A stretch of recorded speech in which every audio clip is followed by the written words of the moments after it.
So, Friday early breakfast underway with me, James Max, with you till 6:30 when Jeremy Carl will be here. And in fact, he'll probably bundle his way into the studio before then to tell you what's going to be happening on breakfast this morning. Meanwhile, talking to you this morning about the three outcomes which are likely. Boris Johnson returns, I know.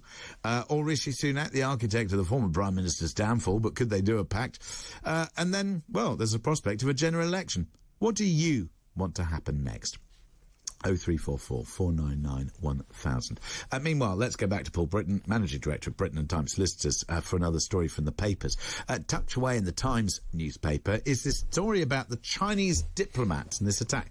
I mean, there's a side to me that says free speech, freedom to demonstrate, if it's peaceful demonstration, no violence, thank you very much indeed. Pack those diplomats off back home.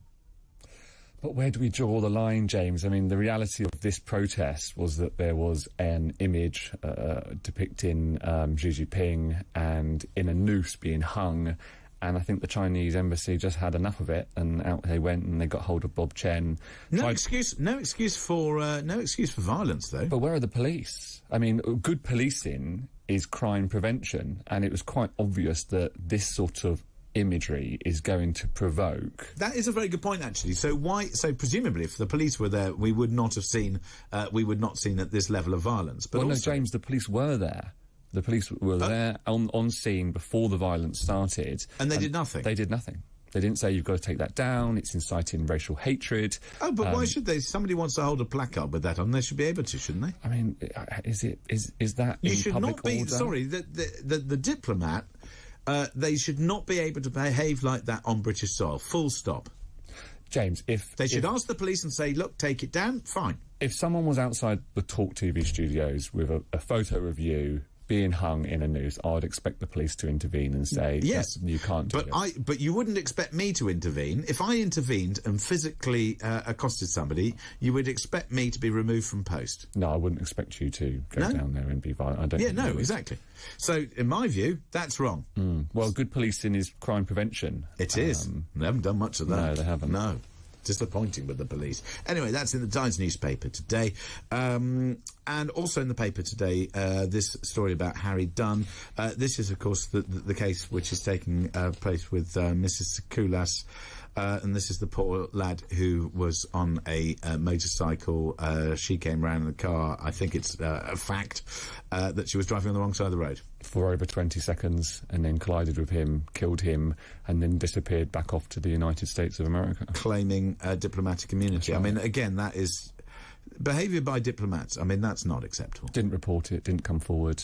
Made no efforts to come back to the UK or to explain her actions, tried to hide for as long as possible. I mean, it's unforgivable. It is unforgivable. That case continues. I guess we'll see what happens with that. I suppose one could argue that perhaps she's in a state of shock. Meanwhile, let's go back to your calls. David is in Glasgow. David, good morning. Morning, James. Yes, just a quick point. Liz Truss is now getting £115,000 a year for life for the pension. Well, it's not quite a pension, it's actually expenses because if you have been Prime Minister, chances are you are going to have to get things like security, various other things in place, because you are a target. Yeah, so Boris Johnson is getting £115,000 as the ex-PM, plus his MP salary. True. So if he does become next PM, does he also get another £115,000? No. No, I assume that no, because the way it's organised is that will then go, because then he would have become Prime Minister again. I don't think he'd get double bubble, David. So hence what I'm saying is enough's enough. Let's get a general election going and let the people decide. It's not going to happen, David. I guarantee that is not going to happen. It will do if Labour make an effort. No, it will not happen. I'll tell you why it won't happen, and it won't happen because Labour are at 51% in the polls, the Conservatives at 23%. Exactly. The Conservatives will not vote for that election. They have a majority in Parliament. There is absolutely zero chance of that taking place, David. Exactly. So this is why the country now will limber on until an election has to be forced. Okay, so I'm going to do the same that I did before. I'm going to say my 3 words. Bring Boris back. What are your 3 words? I hope they're broadcastable. For me, they can bring him back if they want. No, that's not 3 words. Bring Boris back. So, what is your response, David? 3 words. Not a chance. Not a chance. There we go. Love it. David in Glasgow, thank you very much indeed. It took a while, didn't it? 03444991000 to continue that conversation. I'm sure our friend JK will take some of your calls. Meanwhile, back to the papers. Here's something. You, Les. So here in London, the ultra-low emission zone, i.e. another tax, how much money have they raked in as a result of that? According to Transport for London, £93.6 million in just 1 year. I mean, it's daylight robbery. I mean, there we are. You go up to North London, you can see the old tolls, you can read about all the highwaymen and all that sort of stuff. It's absolute daylight robbery. And Sadiq Khan is going to extend the zone as well. Of course he is. Suburbs, and it's likely to generate more income for them, for Transport for London.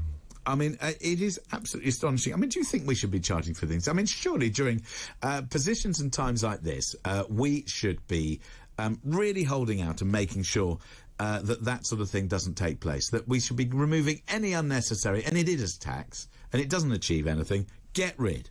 Well, James, I think more importantly, what are they doing with the money? Where's it going? Is it being invested back into transport? Oh, God knows where it's going. God knows where it's going. I mean, that's the problem. That is the problem. Anyway, I'm sure that we will turn our attention to, I don't know, the tax and taxation system and all that sort of stuff in due course. Meanwhile, Paul, from your perspective, what do you think is going to happen? It's definitely not going to be a general election, James. As you said in the polls, Labour's on 51%. It would be absolute chaos and disaster for the Conservative Party. They would be wiped out. So, is Boris coming back? Boris is back. Boris is going to run. We're waiting to see which other candidates are going to run, but it's likely to be Sunak. The bookies are backing Rishi Sunak, so they don't like to lose money, do they? So it's very likely that Rishi will be our next Prime Minister. You think so? I don't think so. I think so. No. It's going to be Boris. I think it will be Boris and Rishi in the final two, and I think... No chance. I think no chance. Boris will bow out. Good morning. Good morning, Jeremy Kyle. I agree with you. I'll tell you exactly what's going to happen, in my humble opinion. What's going to happen? They'll cut a deal. Blair and Brown style. Blair and Brown style. I know. I've already 2 reported years. it. I completely agree with you. He comes. He fights the election, and Sunak is anointed after him. And this. Where's the camera? And this. Hello. Brown and Blair style. Yeah, here we go. Yeah, thanks. Back to me. The general election. Now, get rid. It's not happening. No chance, Daily Mirror. There's no general election. Right, that's that. Sorry.